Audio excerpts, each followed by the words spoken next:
안녕하세요. 잘못된 결혼은 지옥이라는 걸 얼마 전에 깨닫고 지옥에서 걸어나온 30대 중반 이혼녀 인사드려요. 보통의 사람들에게 결혼이란 미워도 미운 정으로 사는 것이지만 저에게 첫 번째 결혼은 정말 지옥 그대로였어요.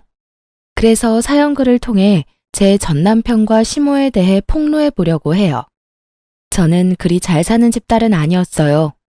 저희 집은 부모님과 저와 제 언니 총 넷이었는데 찢어지게 못 사는 건 아니었지만 넉넉한 형편도 아니었어요. 딱 입에 풀칠할 정도로 살았죠. 부모님은 안 해본 일 없을 정도로 여러 가지 일을 많이 하셨어요. 학력이 낮아서 할 수 있는 일도 한정적이었죠. 그걸 보면서 제가 느낀 건 어찌 됐든 공부를 잘하자였어요.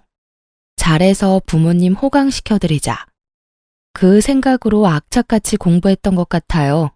언니도 저도 악바리 근성이 있어서 둘 다 좋은 직장에 들어갔고 딸 둘 모두 부모님께 지극정성이라 집에 용돈도 드렸어요. 대기업에 들어가서 돈을 많이 버니 이번에는 공부가 아니라 돈을 많이 모아야겠다는 생각을 했죠. 돈 모으는 건 꽤 쉬운 일이었어요. 안 쓰는 건 어릴 때부터 습관이라 진짜 쓸 만큼을 제외하고는 다 적금을 넣었거든요. 저는 30대 중반에 결혼을 했어요. 졸업 직후부터 일하기 시작해서 결혼까지 거의 10년 동안 제가 모은 돈은 7천만 원 정도 됐어요. 더 모을 수 있었지만 부모님께 드리는 용돈도 중요했기에 그럴 수 없었죠. 그 돈을 들고 결혼할 때도 친정에서는 도움을 주지 못했어요. 서운할 수도 있었겠지만 저는 그런 것보다 부모님이 노후를 위해 저축하고 아끼는 게 더 좋다고 생각했거든요. 남편은 저와 2살 차이로 시부의 가게에서 같이 일을 했어요. 저는 남편의 착하고 순진한 모습에 마음이 끌렸던 것 같아요. 그런데 그게 착하고 순진한 게 아니라 자기 의견 없이 발언권 큰 사람에게 끌려다니며 자기 생각은 없다는 걸 나중에 알아챘어요. 여기서 발언권이 큰 사람은 시모예요. 어느 집이나 대부분의 집은 시모가 힘이 제일 크죠. 어찌됐던 며느리에게는 말이죠. 남편은 한 달에 300 안 되는 월급에 시부 가게에서 일하는데 시부모는 번화한 거리 1층, 입지 좋은 곳에 가게도 차리고 돈도 잘 버는 사람들이었거든요. 엄청 부자는 아니지만 그래도 알부자쯤은 되었을 거예요. 솔직히 남편 모습을 보고 저는 시부모도 그 비슷한 사람일 거라고 생각했거든요. 그런데 전혀 아니었어요. 시모는 완전 다른 유형의 사람이었어요. 돈은 있지만 교양은 없는 무식한 졸부. 딱 이 말이 생각나는 사람, 그런 사람들이었거든요. 저희 신혼집 들어갈 때 남편이 모아둔 돈이 없어서 시댁에서 돈을 좀 해줬어요. 아파트의 반값인 3억을 해줬죠. 대신 저는 제가 그 당시 모은 7천만 원에 나머지 대출까지 받아서 그 집을 샀어요. 남편의 월급으로는 가능하지 않아서 제 명의로 대출을 해야 했고 그렇게 하는 김에 제 명의로 집을 하기로 했어요. 결국 남편은 아무런 도움이 되지는 못했죠. 그래도 시댁이 도와준 건 무척 다행이라고 생각해요. 물론 그 생각은 곧 사라졌지만요. 시모는 그 3억을 인질로 삼았어요. 자기 뜻대로 하지 않을 때는 그 3억을 들먹였어요. 저의 신혼집인데 제 집이 아닌 것 같은 기분이었어요. 그리고 시모에 대한 짜증으로 점점 더 스트레스를 받기 시작했어요. 결혼 후 3년 차 됐을 때 그 스트레스는 완전 최고점을 찍었어요. 그리고 이혼에 대해 진지하게 생각하게 된 건 결혼 3년 차 친정 어머니의 생일날이었어요. 보통 부모님 생신에 남편과 함께 부모님 댁에 가거나 부모님과 식사를 하잖아요. 그래서 저희도 그렇게 예약을 해뒀어요. 언니네 가족과 저희 가족, 그리고 부모님을 모시고 맛있는 코스 요리집에 가기로 했거든요. 그렇게 장소며 시간이며 다 정해놨는데 그날 아침에 시모에게 전화가 왔어요. 얘, 오늘 우리 집에 좀 오거라. 오늘 손님 오기로 했는데 네가 와서 좀 거들어야겠다. 그 말에 저는 당황했어요. 약속이 잡혀 있는데 갑자기 나오라고 하니 당연히 당황할 수밖에요. 어머님, 죄송한데 저희 오늘 약속이 있어요. 벌써 한 달 전에 잡아놓은 약속인데 그이한테 못 들으셨어요? 저희 친정 어머니 생신이라서 식사하러 가기로 했거든요. 그러면 약속을 좀 미루던지 네가 좀 늦게 가면 되지 않니? 오늘 오시는 분도 겨우 시간이 돼서 여기 온 건데 너는 이 집 며느리가 돼서는 어째서 친정만 신경 써? 쥐뿔도 없는 친정에 신경 쓰느라 시댁은 아주 뒷전이네. 그 말에 화가 확 났지만 일단 참았어요. 손님한테는 죄송하지만 남편이 아무 말도 없었어요. 손님 온다고 했으면 제가 시간을 빼놨을 텐데요. 그래서 결국은 못 오겠다 이거니? 정말 기분 나쁘네. 너 시집을 왔으면 친정보다는 시댁이 우선이야. 너희 집 행사가 아무리 중요해도 시댁 행사보다 중요한 법은 없어. 왜 이런 애를 며느리로 들여가지고. 결국은 항상 듣던 말로 마무리했죠. 저는 전화를 끊고 남편에게 물었어요. 손님 오는 거 알았냐고요. 그랬더니 남편은 자기도 모르는 일이라고 하더군요. 약속을 하고 온 게 아니라 이곳에 온 김에 약속을 잡은 것 같더라고요. 솔직히 나중에 잡힌 약속이라도 그게 중요하다면 앞에 잡은 약속을 깰 수도 있다고 생각은 해요. 그렇지만 그 손님은 친인척도 아닌 시모의 지인일 뿐이었고 친정 어머니의 생일은 당연히 중요할 수밖에 없잖아요. 그래도 시모가 떽떽거리는 게 신경 쓰여서 남편에게 시댁에 가서 좀 거들어드리라고 했어요. 남편은 가기 싫어했지만 시모 성격을 알고 있으니 결국 제 발로 가더군요. 그렇게 생일을 치르고 집에 돌아와 이틀이 지났을 무렵이었어요. 주말이었는데 시모가 찾아왔더군요. 무슨 일로 찾아왔나 싶었는데 들어오면서 이미 기분 나쁜 티를 팍팍 내고 있더군요. 어머님, 어쩐 일로 주말 아침 일찍부터 오셨어요? 연락 주셨으면 저희가 시댁 갔을 텐데요. 너 시댁 오는 거 싫어하지 않니? 이틀 전에도 그렇게 시댁 오라고 했는데 친정에 홀랑 가버리고. 아, 그건 그때도 말씀드렸다시피 생일이 있어서. 됐다. 내가 너희 친정일에 그리 자세히 알 바 없지 않니? 이야기하지 마. 그냥 내가 빌려준 돈 3억 나한테 돌려줘. 너 하는 거 보니까 내가 그거 빌려준 게 너무 아까워서 그런다. 이럴 줄 알았으면 그 돈 안 빌려주는 건데 괜히 빌려줘서는 며느리한테 무시당하는데 돈이라도 받아야 되지 않겠니? 어머님, 저 혼자 사는 집 아니고 남편도 같이 사는 집이에요. 남편 대신에 어머님 저희 집 사라고 돈 빌려주신 건 감사하게 생각해요. 그 돈도 여력이 되면 갚으려고 저희도 계획하고 있어요. 그리고 저는 어머님 무시한 적 없어요. 어머님이 뭘 어떻게 느끼셨는지는 모르겠지만 친정어머니 생신날에 시댁 못 갔다는 게 그렇게 화가 나실 일인지는 모르겠어요.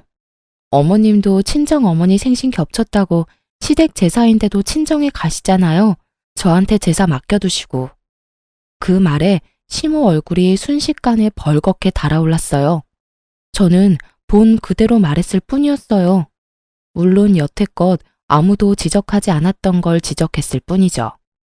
세상에서 제일 치사한 게 음식 갖고 장난치는 거랑 부모님 욕되게 하는 거 아니겠어요? 그래서 저도 그대로 돌려드렸죠. 그랬더니 시모가 완전 발광을 하더군요. 야, 너 뭐라고 했어? 그래서 내가 친정 간다고 너 나한테 뭐라고 하는 거니? 와, 남의 약점 잡아서 사람 무안 주니까 기분 좋니? 기분 좋을 리가 있겠어요? 저도 영원히 말하지 않고 끝내고 싶었는데 어머님이 제가 친정 간 일로 그렇게 말씀하시니까요. 제가 어머님을 무시한 적 없다는 걸 알려드리고 싶어서 말씀드렸어요. 그리고 매번 빌려주신 돈 3억을 인질로 잡으시는데 그러지 말고 이 집 팔고 다른 곳으로 이사 갈게요. 어머님이랑 남편이 원해서 이 지역으로 온 거잖아요. 솔직히 집값은 비싸고 집은 작아서 마음에 안 들었어요. 차라리 시댁에서 좀 멀더라도 더 크고 저렴한 집 찾는 게 나을 것 같네요. 그 말에 남편과 시모 얼굴이 모두 죽상이 됐어요. 특히 남편이 더 싫어했어요. 제 이야기가 나오자마자 시모를 데리고 밖으로 나가더군요. 엄마, 제발 그만 좀 해.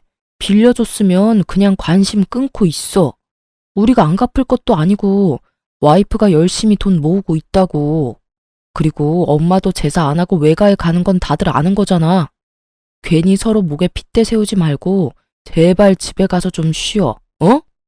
결국 그렇게 시모를 내보내고 남편이 돌아와서는 제게 한마디 하더라고요. 당신도 우리 엄마한테 너무 그러지 마. 친정에서 하는 거 반만큼이라도 해봐. 그러면 우리 엄마도 당신한테 잘해줄 거라고. 솔직히 엄마가 빌려준 3억 없었으면 우리가 언제 이 지역에서 살아보겠어? 친정에서 도와줄 형편이 됐으면 더 좋은 데서도 살았을 거야. 솔직하게 우리 집에 도움 하나도 안 되는 친정 우선한다고 시댁 못 간다고 하면 엄마가 화가 안 나겠어? 가재는 개편이고 팔은 안으로 굽는다던가요. 저렇게 말하는 남편놈을 보니 남편을 보는 눈이 바뀌더군요. 하긴 어느 시점부터 남편에게는 그런 부분이 보였어요. 능력은 없으면서 남의 능력에 기대서 허세를 누리고자 하는 부분. 결혼 전에는 본 적 없었던 새로운 모습이었죠. 이 집을 선택하게 된 것도 제 입김이 들어간 건 절대 아니었어요. 시모가 시댁과 가까우니 이 집으로 하고 싶다고 한 거였죠. 솔직한 제 심정으로는 굳이 돈만 많이 나가는 이런 집보다는 외곽이라도 이보다는 좀 저렴하고 평수가 좀 더 컸으면 하는 바람이었거든요. 그러면 시모 돈도 빌릴 필요도 없고요. 따지고 보면 3억을 인질로 삼게 된 것도 모두 시댁 탓인데 매번 피는 저만 보고 있으니 열이 받잖아요. 저도 말이 곱게 나오진 않았죠. 이런 데서 산다고 몰상식한 사람이 교양 있는 사람으로 바뀌진 않아. 여기서 살자고 한 사람도 당신이랑 시모지 내 입김 하나도 안 들어갔잖아. 그리고 내 앞에서 친정 은근히 돌려가는 거 기분 나쁘거든? 친정이 능력이 없어도 이 집에 들어간 돈 절반은 내 돈인 거 알지? 거기에 비하면 당신은 돈 한 푼 안 내고 잘 살고 있잖아. 부모님이 돈 내도록 만들어서 결국 그 탓에 매번 문제 생길 때마다 3억 인질 잡혀서 나 스트레스 받게 만든 것도 짜증나는데 말 함부로 하지 말고 가려서 하라고. 제 말에 남편이 뚱한 얼굴로 입을 닫아버렸어요. 자기도 자존심이 있으니 제 말에 기분이 나빴을지도 모르죠. 그런데 오는 말이 고와야 가는 말이 곱다고 먼저 좋게 이야기했으면 제가 그런 자존심 상하는 말을 했겠냐고요. 오죽하면 제가 그런 이야기까지 꺼냈겠어요. 토라진 남편은 방으로 들어가 버리고 저는 텅 빈 거실에서 한참을 생각했어요. 지금 당장 남편의 행동으로 시모가 집에 돌아간 건 다행이라고요. 그런데 계속 이렇게 놔둘 수는 없었어요. 무슨 일 생길 때마다 저희 신혼집은 볼모가 되어버리잖아요. 시모의 그 말에 스트레스 받으며 끙끙대는 것도 이제는 못할 짓이더라고요. 그래서 그날 이후부터 저는 열심히 시모의 3억을 갚을 방법을 찾으려 했어요. 물론 저금은 하고 있었지만 그것만으로는 턱없이 모자라단 걸 알았거든요. 3억이 만들어지는 시간까지 시모에게 시달릴 생각을 하니 앞이 캄캄해서 어떻게든 그 3억이라는 빚을 탕감할 수 있는 방법을 생각하기로 했어요. 그리고 그 방법은 생각보다 가까이 있었어요. 남편이 결혼 후 몇 번 제게 돈을 빌려달라고 했거든요. 뭘 하려는 건지는 몰랐지만 저는 그럴 때마다 한 가지만 받았어요. 차용증이요. 물론 부부 사이에 그게 중요하지는 않지만 제게는 남편이 제 돈을 빌려갔다는 증거 자체가 필요했거든요. 언젠가 그 남편의 부채가 저 3억을 없애줄 수도 있겠다는 생각을 했죠. 물론 지금 당장은 전혀 도움은 안 되는 빚덩어리지만요. 그 이후로 시모는 여전했어요. 매번 수틀리면 3억을 들먹이는 것도 여전했고 저를 쥐잡듯 잡는 것도 여전했어요. 그러다 결혼 5년 차쯤 되던 해에 저희 친정에 큰일이 터졌어요. 바로 언니의 투병 소식이요. 언니는 저와 나이 차이가 꽤 났어요. 하지만 그 덕분인지 저는 엄마보다는 언니 밑에서 자란 것처럼 그렇게 언니 바라기로 컸거든요. 그만큼 언니는 제게 의미가 큰 사람이었고 부모님만큼 중요한 사람이었어요. 대학 갈 형편이 안 되는 저희 집에서 저를 대학에 보내도록 해준 게 저희 언니였으니까요. 그 은혜는 진짜 말로 할 수 없을 만큼 크다고 생각해요. 친정 엄마에게 언니의 신장이 안 좋고 이식을 해야 할지도 모른다는 이야기를 들었을 때 다음날 당장 병원으로 달려가 적합한지 검사까지 받았어요. 그리고 정말 다행스럽게도 저는 적합하다는 판정을 받았어요. 제가 이식을 해주겠다고 했더니 언니가 먼저 말리더라고요. 너 아직 애도 안 낳았어. 너한테 그런 역할 시키고 싶지 않아. 너한테서는 신장 안 받을 거야. 내가 어떻게 네 남은 삶을... 언니, 나 죽는 거 아니야. 그냥 좀 더 관리하면서 살게 될 뿐이라고. 신장 떼주고도 임신하고 애 낳는 사람 있어. 그러니까 너무 걱정하지 마. 나 몰라? 나 진짜 관리 잘할 자신 있는데? 그래도 안 된다며 거절하는 언니를 겨우 설득하고 나니 부모님이 저한테 미안하다고 고맙다고 하더라고요. 가족끼리 뭐 그러냐고 그랬죠. 솔직히 나는 다른 그 어떤 것보다 가족이 중요하다고 했어요. 가족 중 누가 아파도 나는 신장 떼줄 수 있다고. 내가 할 수 있는 거면 할 거라고 했죠. 부모님은 미안한지 내내 눈물만 훔치고 저는 공여자가 된다는 게 무섭기도 했지만 그보다 언니를 더 이상 보지 못할 수도 있다는 게 더 무서웠거든요. 어릴 때는 자매가 아니라 엄마처럼 알고 컸고 커서는 자매가 아니라 친구처럼 지냈어요. 그만큼 저에 대해 많이 알고 언니에 대해 많이 아는 저였으니까요. 그리고 그날 저녁에 저는 돌아와서 남편에게 이야기했어요. 우리 언니 신장이 안 좋아서 이식받아야 한대. 그래서 내가 해주기로 했어. 수술 날짜 잡히면 이야기해줄게. 뭐? 당신이 이식을 왜 줘? 남편이 깜짝 놀라더군요. 그럴 수 있다고 생각했어요. 남편에게 말했죠. 언니가 나한테 어떤 사람인지 내가 연애할 때도 많이 말해줬잖아. 바쁜 친정엄마 대신 날 키워준 게 우리 언니야. 언니 아플 때 못 본 척하는 사람 되고 싶지 않아. 잠깐 기다려봐. 제 말에 남편이 다급히 제 말을 끊고는 어디론가 전화를 걸었어요. 스피커폰으로 전화를 하는 게 보이는데 시모였죠. 왜 갑자기 시모한테 전화를 하나 싶었죠. 시모가 전화를 받자 남편이 완전 폭발하더라고요. 엄마, 지금 큰일 났어. 와이프 처형한테 신장 한쪽 주기로 했대. 뭐? 그게 무슨 소리야?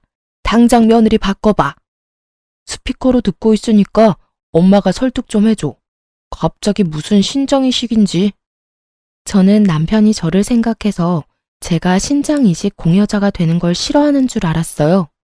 솔직히 시모가 싫어하는 것도 그런 이유라고 생각했어요. 참 순진한 생각이었죠. 얘, 너 진짜 네 언니한테 신장 떼어줄 거니? 네, 어머님. 언니 상태도 많이 안 좋고 제가 적합자이기도 하고 언니한테 신세진 것도 많으니 신장 이식해줄 생각이에요. 안 된다. 네가 왜 신장을 줘? 절대로 안 돼. 어머님, 제 걱정은 하지 마세요. 수술이 어렵긴 하지만 교수님도 실력 있으신 분이고 관리만 잘하면 괜찮다고 하셨거든요. 누가 네 몸 걱정해서 이런 말 하니? 네가 신장 떼고 나면 나중에 우리 아들, 우리 식구들 아플 때 네 신장 하나면 누가 그걸 줘? 네 신장은 남겨놔야 우리 가족들도 여차할 때 안심이지. 신장 하나 떼주고 나면 다른 이식이나 수술은 안 될 거 아니야? 그 말에 저는 순간 말을 잃었죠. 제 몸 걱정이 아니라 제 몸을 시댁 아플 때를 위한 여유분으로 생각하는 시모의 말에 제 귀를 의심했어요.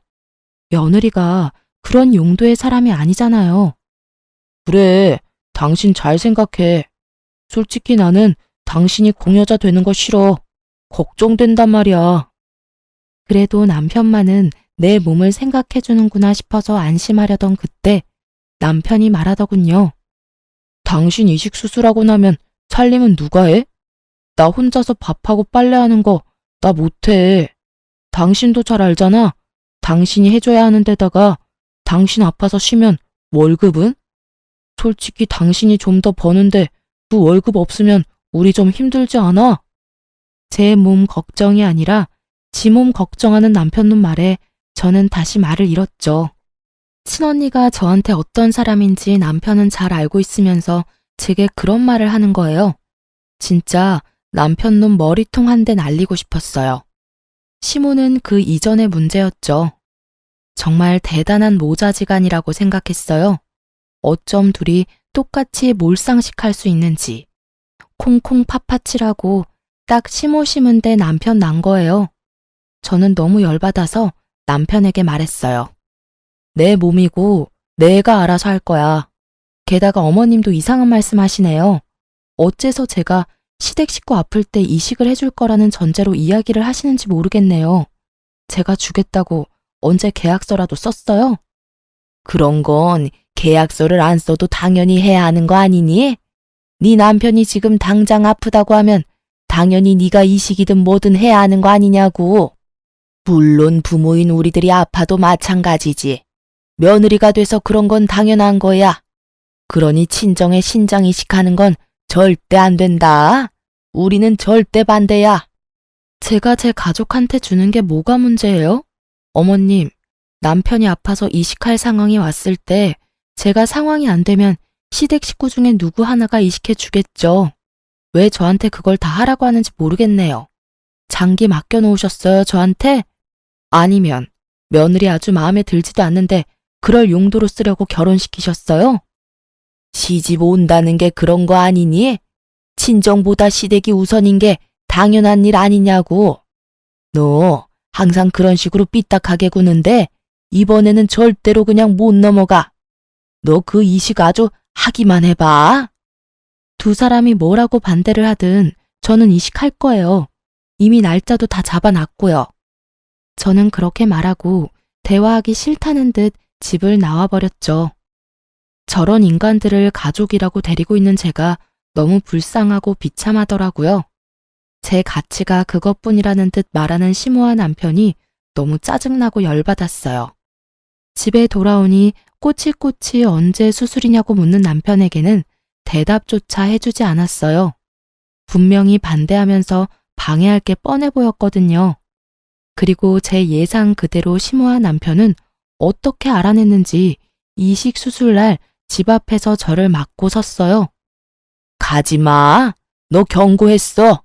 별것도 아닌 집안에 네 몸뚱이 주는 거 나 용납 못해.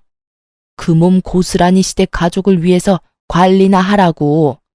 안 그래도 너희 시아버지 요새 간이 안 좋아서 힘든데 혹시라도 이식할 상황 생기면 네가 책임져야 하지 않겠어? 이런 식으로 몸 상태 망가뜨리는 거 난 용서 안 할 거야. 그만 좀 하세요. 두 사람 다. 도대체 왜 이러시는 건데요? 그리고 제가 시댁에 간이라도 맡겨놓은 줄 아세요? 그리고 적합검사 몰라요? 어차피 제가 주고 싶어도 적합검사에서 떨어지면 못 주는 거라고요. 언니랑 제가 맞은 건 자매라서 확률이 높았던 거였고요. 시댁 가족이랑 제가 그쪽으로 적합할 확률은 거의 없다고요. 제 말에도 시모는 아주 막무가내였어요. 그런 말로 나 속이려 해도 나는 안 속아. 어찌됐건 너도 이식 후보에 오르려면 몸 상태 무조건 좋아야 하는 거 내가 모를 줄 아니? 만약 이 상태로 진짜 가면 너 우리 아들이랑 이혼하게 될 거야. 가고 싶으면 이혼 생각하고 가. 그 말에 저도 확 돌아버렸죠. 아니, 이 사람들이 뭔데 제가 제 가족을 위해 하겠다는 일을 막는 건지 솔직하게 말해볼까요? 만약 어머님과 남편이 제 몸 걱정해서 혹시라도 이세가 생겼을 때 제가 감당하기 힘들어할까봐 이식을 막았다면 저도 다시 생각은 해봤을 거예요. 지금 제 가족은 남편이 맞고 친정집을 위해서 가족의 걱정을 무시하는 것도 미안한 일이니까요. 그런데 아다르고 어다르다고 이식을 반대하는 이유가 저딴 저급한 이유였다뇨. 그걸 듣고 나니 괜한 반발심에 언니에게 더 주고 싶어지더라고요. 게다가 신장 이식해주려면 이혼을 생각하라는 시모 말에 저도 참다 결국 터져버렸죠. 아, 그러세요? 그러면 이혼 생각하고 계세요. 저는 언니한테 신장 이식해주는 거 포기 안 해요. 아니, 포기 못 해요. 어머님 남편 말하는 거 들으니 기가 막혀서 오히려 더 해주고 싶네요. 웃겨, 진짜. 며느리를 뭐라고 생각하는 거야? 당신도 마찬가지야. 남편이 되어가지고는 고작 몇 주 살림하는 거 힘들다고 처형 다 죽어가는데 이식해주지 말라고. 찌질하기가 아주 역대급이야, 그치? 너 같은 인간이랑 내가 살 맞대고 살았다고 생각하니까 징그러워서 소름이 돋아.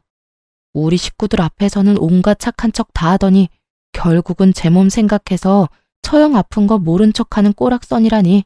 비켜!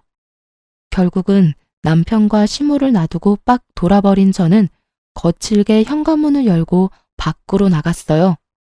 뒤에서 시모가 고래고래 고함을 질러대더군요. 오냐! 누가 후회하나 두고 보자! 너 신장 하나 주고 얼마나 잘 살 수 있겠어? 그런 병신 같은 며느리 우리 쪽에서 사양이야. 정말 마지막까지 사람 기분 상하게 하는데 도가 틈분이다 싶었어요. 그 이야기 싹 무시하며 병원으로 갔어요. 제 기분과는 상관없이 수술은 잘 됐어요. 그리고 이후 입원해 있는데 시모가 남편을 대동하고 병원으로 왔더군요. 그때는 병실에 딱 아무도 없는 상황이었어요. 친정 부모님이라도 있었으면 저 대신 욕을 해주셨을 텐데 천하의 지랄 맞은 성격인 저라도 아플 때 그 사람들 얼굴을 보니 만사가 다 귀찮아지더라고요. 그런 제 앞에서 시모가 서류를 하나 턱 내놓더군요. 이혼 서류였어요. 너 우리 집 의견 무시하고 혼자서 신장 하나 떼줬으니 약속대로 어서 이혼해라. 우리는 너 같은 며느리 데리고 있기 싫어. 시모의 모습을 보며 만사 귀찮았던 저는 싱긋 웃었어요. 감정 없이 웃는 건 힘이 하나도 안 들잖아요. 예, 이혼해 드릴게요. 쇳불도 당김에 빼라고. 이렇게 직접 오셨으니 제가 지금 당장 써드릴게요. 당장 가져가서 접수시키세요. 저는 그렇게 말하며 그 자리에서 환자 침상에 있는 식탁을 꺼내 서류에 빈칸들을 채워나갔어요. 아주 흔쾌히 서류를 작성하는 제 모습을 보던 시모는 그 모습마저도 마음에 안 들었는지 저한테 한마디 더 붙이더라고요. 그리고 너희 신혼집에 넣어준 돈 3억 당장 갚아. 너한테 그런 돈 투자했다는 거 생각하니까 억울해 죽겠어. 그 돈으로 재테크를 했으면 돈을 더 벌었겠지. 되지도 않은 며느리 도와주려다가 뒤통수나 맞고. 세상에 이런 불쌍한 시어머니가 어딨어? 아, 그 돈 3억요. 그중에 1억은 아드님한테 받으세요. 2억은 집 팔고 나서 제 돈으로 드릴게요. 제 말에 시모가 눈을 꿈뻑꿈뻑 하더군요. 그게 무슨 소리야? 우리 아들이 왜 나한테 1억을 줘? 그 집이 네 명이고 3억을 내가 줬고 우리 아들은 돈 한 푼 안 냈는데. 아, 아드님이 이야기 안 하셨나 보네요. 당신 어머님한테도 이야기 안 했어? 그런 말을 안 하면 곤란하지. 이제 두 사람 재산 정확하게 갈라야 하는데 이런 다툼의 여지를 남겨두면 일이 좀 커지잖아. 제 말에 남편은 꿀먹은 벙어리가 됐어요.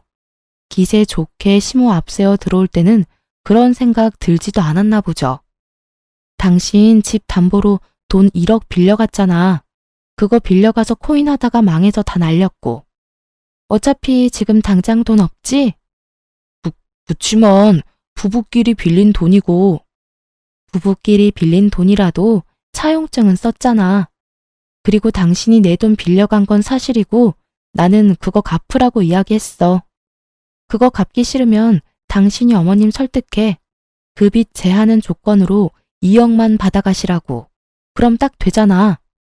눈앞에서 받아야 할 돈이 3억이 2억으로 바뀌니 시모가 화가 나서 버럭거리더군요. 야, 이 망할년이 너 뭔데 우리 아들을 빚진 사람 취급해? 그리고 남편이랑 같이 벌어서 돈 쓰면서 무슨 빌려주고 말고야. 부부끼리 쓴 돈은 부부끼리 알아서 하는 거고, 시어머니한테 빌린 돈은 당연히 갚아야 하는 게 맞는 거지. 부부끼리 번 돈을 그렇게 썼다고 하면 저도 별말 안 해요. 그런데 남편은 저한테 생활비 한 푼 준 적이 없거든요. 제가 돈 많이 번다는 이유로 저한테 다 맡겨서요. 생활비도 집 살 때 대출한 금액도 모두요. 남편이 이 집에 기여한 돈은 한 푼도 없어요. 그러니까 저는 남편에게 제 돈을 빌려줬고요. 애초에 합친 재산이 없는데 뭘 당연히 둘이 갚는다는 거예요? 제 말에 시모 얼굴이 벌겋게 달아오르더라고요. 하긴 아들 욕하는 거 들으니 열이 받았겠죠. 근데 사실인 걸 어떡해요? 거짓말을 할 수도 없고. 아무리 마음이 아프고 속이 쓰려도 진실이 뭔지는 알아야 하잖아요. 제 말에 시모가 열받았는지 병실이 떠나가라 소리를 지르더군요. 야, 우리 아들한테 돈 빌려줬다고 생색내는 거야? 너 가만 안 둬. 시댁 남편 무시하고 신장 이식해준 거 나는 절대로 인정 못해. 결혼할 때 돈 한 푼 안 해준 가짜는 친정에 신장까지 떼어주고 우리가 왜 너 같은 반병신을 떠안아야 하는데? 그거야말로 이용감이야. 그 말이 끝나기가 무섭게 병실 문이 열리고 형부와 형부 가족들이 들어오더군요. 저는 이런 수치스러운 모습을 보인 게 민망해서 얼굴이 벌개졌고, 시모는 들어온 사람이 저희 부모님이라고 생각했는지 너 잘 만났다 하는 표정으로 몸을 휙 돌리더라고요. 그런데 들어온 형부 가족을 보는 시모가 너무 당황한 모습인 거예요. 이 사람이 왜 이러나 싶었는데 시모가 그러더라고요. 아니, 김 사장님이 여기는 어떻게?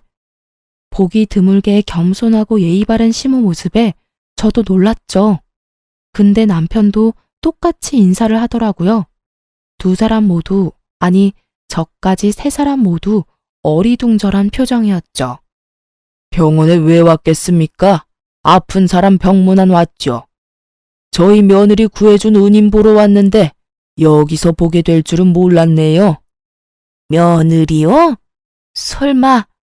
예, 사돈 처녀가 우리 며느리 목숨 구해주는 아주 고귀한 일을 해서 내가 살해하려고 왔습니다. 그런데 그런 힘든 일을 하고도 이혼을 당하게 된 걸 보니 제가 너무 미안한 마음이 들어서 안 되겠네요. 이번에는 가게 임대 연장 안 하는 걸로 하겠습니다. 정 사장님도 껄끄럽지 않겠어요? 그렇게 욕을 하며 이혼까지 하게 만든 원인이 저희 집 며느리인데 그런 건물에 계속 있는 게 마음 불편하시겠죠? 알고 보니 형부의 아버님이 가지고 계신 건물 1층에서 시부모가 가게를 하는 거였더라고요. 솔직히 저도 사돈 어른이 어디서 뭐 하는 사람인지 몰랐고 알 필요도 없었으니까요. 건물 하나 갖고 있다는 이야기만 들었지 그게 저희 시부모가 일하는 건물일 줄은 몰랐던 거죠. 김 사장님, 그런 거 아니에요. 그런 걸 이유로 계약을 연장 안 해주면 저희는 어떻게 해요? 지금 당장 갈 곳도 없는데. 계약 종료까지는 4개월 남아있으니 그때까지 가게 빼시면 됩니다. 그리고 사돈 처녀하고 이야기 다 끝났으면 나가주시겠습니까? 제가 사돈 처녀한테 사례를 해야 하거든요. 그리 좋은 일을 하고도 이혼 서류를 받는 걸 보니 내가 더 좋은 걸 줘야겠다 싶은 마음이 드네요. 시모와 남편은 건물주의 가시돋친 말에 후다닥 밖으로 나가버리더군요. 솔직히 너무 갑작스러운 일이라 기분 좋고 뭐고 그런 거 느낄 새도 없었어요. 알고 보니 형부가 이미 다 알고 있었더라고요.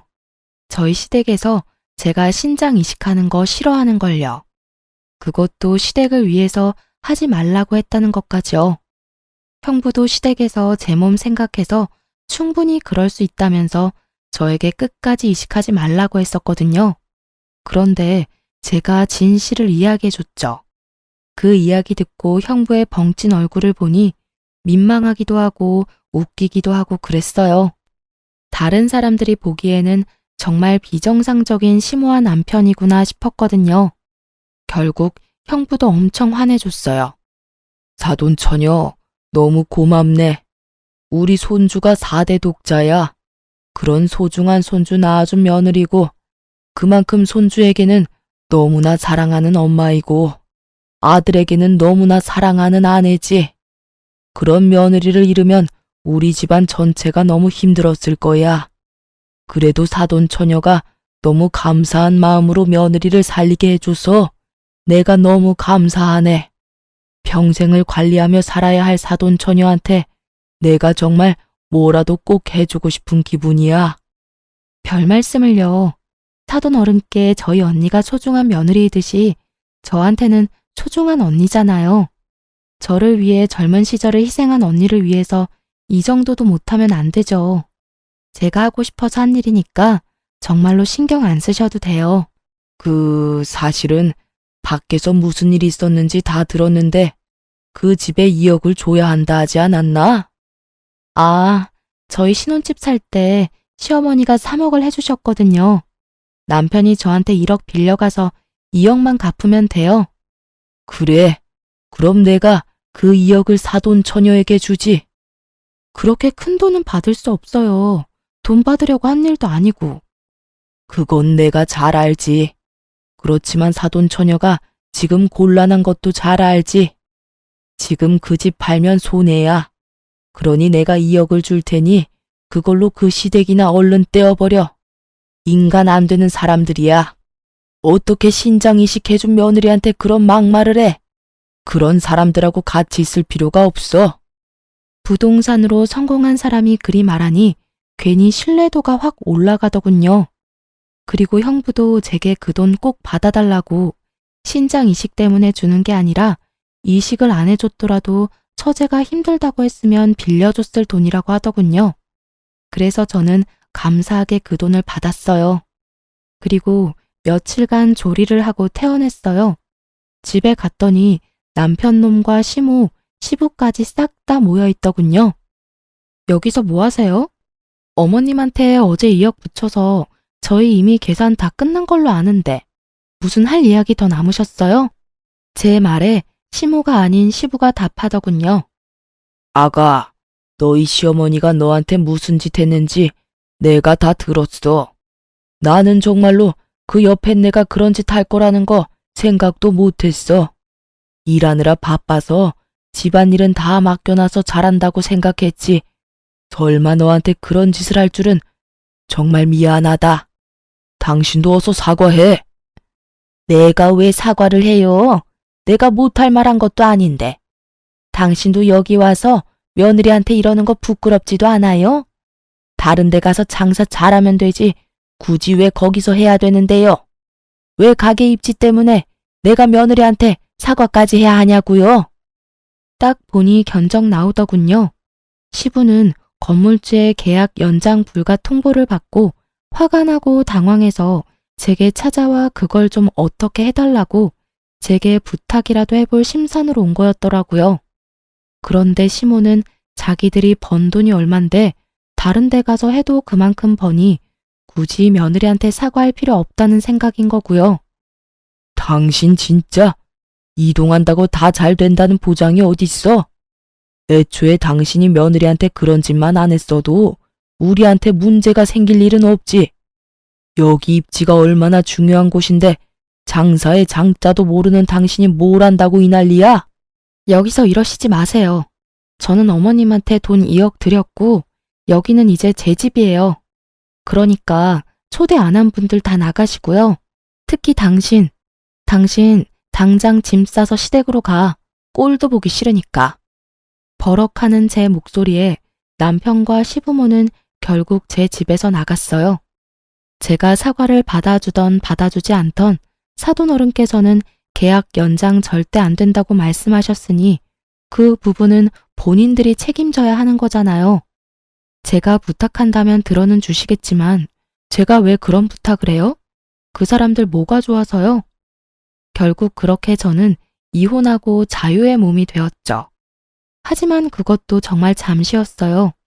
형부가 혼자 사는 저에게 친구를 소개시켜줬거든요. 처음에는 정말로 제 건강을 위해서 소개시켜준 사람이었어요.